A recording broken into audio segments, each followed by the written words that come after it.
नमस्कार मित्रों, मैं अंशुमान सिंह चंदेल बोलतेचित्र.com की तरफ से आज मैं आपको बताऊंगा महाशिवरात्रि में शिवलिंग पूजा पे हमें किन चीज़ों का इस्तेमाल नहीं करना चाहिए। चलो दोस्तों, अगर आपने अभी तक हमारे YouTube चैनल को सब्सक्राइब नहीं किया है तो आप अपनी वीडियो के नीचे इस तरह का लाल रंग का सब्सक्राइब बटन देख सकते हैं। दोस्तों, आपके इस सब्सक्राइब बटन को दबाने के बाद हमारे YouTube चैनल से जुड़ सकते हैं। उससे आपको हर और इस तरह की ढेरों वीडियो देखने को मिलती रहती हैं। तो सबसे पहले आप हमारे YouTube चैनल को सब्सक्राइब जरूर कर लीजिए। भगवान शिव को हिंदू धर्म में त्रिदेवों ब्रह्मा, विष्णु और महेश में संहार का देवता माना गया है। उन्हें आदि गुरु भी कहा गया है। उन्हें हिंदू धर्म के देवताओं में देवों का देव महादेव माना जाता है। वह अनंत हैं, जिसे न कभी किसी ने पैदा होते देखा है, न ही कभी किसी ने मृत्यु पाया है। भगवान शिव सबसे उदार भगवानों में से एक हैं और आसानी से लोगों की इच्छा को पूरा करने के लिए जाने जाते हैं।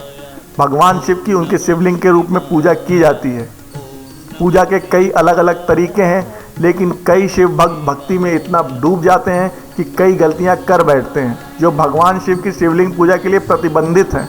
तो आइए जानते हैं महाशिवरात्रि पर शिवलिंग की पूजा कैसे करनी चाहिए और हमें किन चीज़ों का इस्तेमाल शिवलिंग पूजा में नहीं करना चाहिए। नारियल का पानी। नारियल को हिंदू धर्म में बहुत पवित्र माना जाता है और हर हिंदू पूजा में नारियल का प्रयोग होता है। हम कई शुभ अवसरों पर नारियल को तोड़ते हैं। अक्सर हमने देखा है कि शुभ अवसरों पर मंदिरों में भगवान की मूर्ति के आगे नारियल फोड़ने की प्रथा है, लेकिन नारियल का पानी शिवलिंग पे कभी नहीं चढ़ाना चाहिए। शिव प्रतिमा पे हम नारियल चढ़ा सकते हैं, लेकिन शिवलिंग पे कभी भी नारियल या नारियल का जल नहीं चढ़ाना चाहिए। जो कुछ भी शिवलिंग पे चढ़ाया जाता है उसे निर्मल माना गया है, इसलिए शिवलिंग पे ऐसा कुछ भी नहीं चढ़ाया जा सकता जिसे हम बाद में ग्रहण कर सकें। शिवलिंग पे चढ़ाई किसी भी चीज़ को समुद्र, नदी या तालाब में मिलना होता है, उसे हम ग्रहण नहीं कर सकते। तो अगर नारियल का जल हम चढ़ाते हैं और बाद में उसे ग्रहण करते हैं तो ये ठीक नहीं है। इसलिए भूल के भी शिवलिंग पे हमें नारियल या नारियल का जल नहीं चढ़ाना चाहिए। दूसरी महत्वपूर्ण चीज़ जो हमें शिवलिंग पे नहीं चढ़ानी चाहिए वो है कुमकुम या सिंदूर। कुमकुम या सिंदूर को हिंदू धर्म में पवित्र और शादीशुदा महिलाओं के लिए पवित्र निशानी माना गया है, पर क्योंकि भगवान शिव संहार के देवता हैं, इसलिए शिवलिंग पे कभी भी कुमकुम या सिंदूर से पूजा नहीं करनी चाहिए।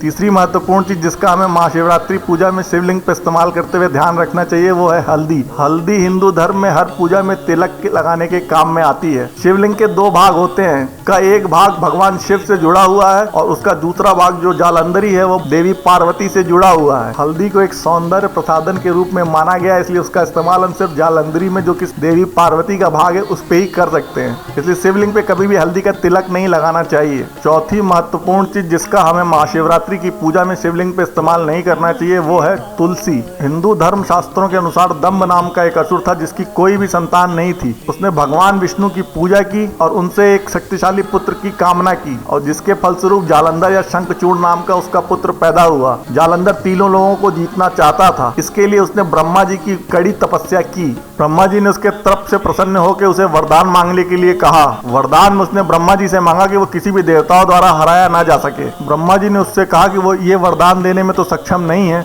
पर उन्होंने उसे श्री कृष्ण कवच दिया और उसे सलाह दी कि वो तुलसी जो धर्मध्वज की बेटी है उससे विवाह कर ले।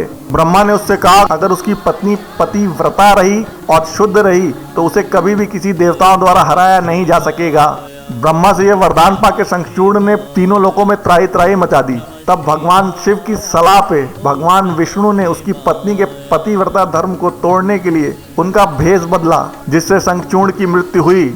अपने पति की मृत्यु से दुखी होकर और विष्णु द्वारा धोखा खाने के बाद तुलसी ने भगवान शिव को श्राप दिया कि उनकी पूजा कभी भी उसकी पत्नियों द्वारा न की जाए। पांचवी चीज जिसका इस्तेमाल हमें महाशिवरात्रि की पूजा में शिवलिंग पे नहीं करना चाहिए वो है केतकी के फूल। एक बार विष्णु भगवान और ब्रह्मा में घनघोर बहस छिड़ गई कि उन दोनों में कौन ज्यादा शक्तिशाली है। बहस काफी ज्यादा बढ़ गई। तब सभी देवताओं ने भगवान शिव से बीच बचाव करने का अनुरोध किया। तब भगवान शिव ब्रह्मा जी और विष्णु जी के बीच में एक जलते शिवलिंग के रूप में प्रकट हुए। उन्होंने उन दोनों से कहा कि जो भी उस शिवलिंग का अंत को पा जाएगा वो उन दोनों में ज्यादा शक्तिशाली होगा। दोनों ने प्रयास किया पर कोई भी उस शिवलिंग के अंत तक नहीं पहुंच पाया।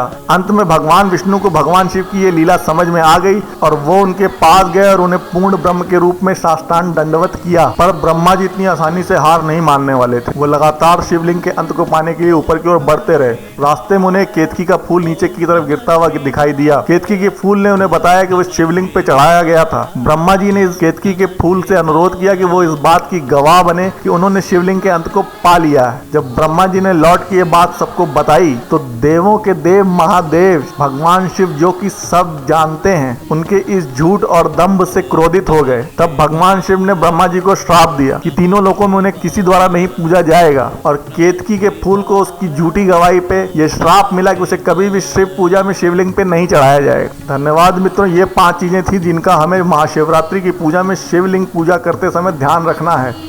अगर आपको ये वीडियो पसंद आया हो तो इसे लाइक और शेयर करना ना भूलें और हमारे YouTube चैनल को सब्सक्राइब करना भी ना भूलें। थैंक्स, धन्यवाद।